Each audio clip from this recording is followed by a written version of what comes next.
nikohlab oldilar deydi. Bir ayolni o'zi nikohlab oldi. Domlasi, ustozi. Ustozidan bitta so'rachi, yoshligida xatnasini o'zi qildimi yo ustalaganligini so'radi. Va birodarlar, ahli sunna va jamoatning e'tiqodiga ko'ra odamni gunohi tufayli kofir deb atamaydi.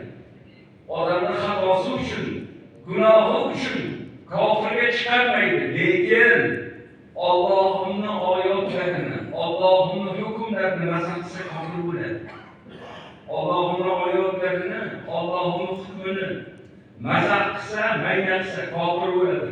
Va birodarlar, odam o'zini nikohlanmaydi, u mumkin emas u. Alloh tabaraka va taolo oyatda aytadiki, bir-birlariga nikoh eting, erkaklar. Bu ikkinchisi. Nikohni vaqti haqida. Bag'dod ertalab 3dan 20 daqiqa o'tganda kiradi. Hop. Yeshil 12dan 35 daqiqa o'tganda kiradi. Hop. Asr 17:20 da asr. Shom 19:55 da shom. Nikoh qachon nikoh? Muhtaramlar, nikoh mana er-xotin bo'ladi degan vaziyatga eng yaqin muddatda nikohdir.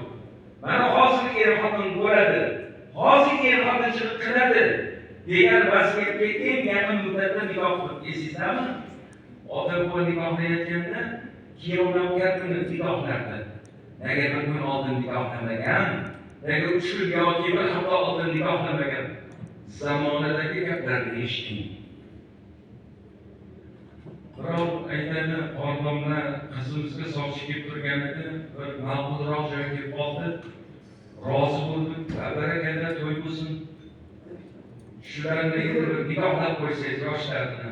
To'y qachon? U joy bormi to'yga? Nimaga hozir nikohlaysiz? Endi ko'chaga chiqadi ular bilan. Nomahram bo'lib yurmasin, gaplarni qarang. Nomahram bo'lib yurmasin, ko'chada birga yuradi. Va birodarlar, birinchidan nikohni ko'chada birga mahram bo'lib yurish uchun qilmaydi. Nikohni bir umrga qiladi, bir umrga. Lekin endi eshiting. Nikohni oldindan qilib qo'ysa, talay noqulayliklarni kelib chiqaradi. Birinchidan nikohni qilgandan keyin to'laqonlik er-xotin hisoblanadi. Talab qilib qolsa nima deysiz? Mana xotinim deb qolsa nima deysiz? Hali to'y bo'lmagan, 80 o'tmagan. Bu birinchisi.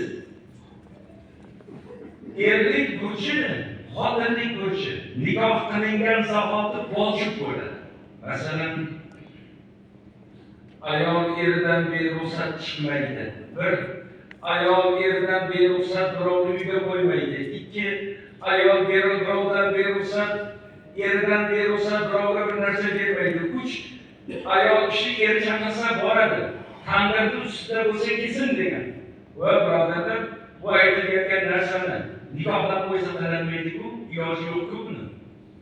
Yigitga ham xuddi shunaqa. Xullas, haligiga tushuntirishimizga qaramasdan betayin o'ziga o'xshagan bitta domlani topib nikohlatibdi. Bu gap yaxshi bo'lib ketsa gapirmasdi. Buyoqni eshiting. 3 oydan keyin nikohlatib qo'ygan qizini. Hali gap yo'q, so'z yo'q. O'zicha taqvodor u, ahmoq u. Zaksdan o'tkazadigan payt bo'ldi. Hop, zaksdan o'tkazishdan oldin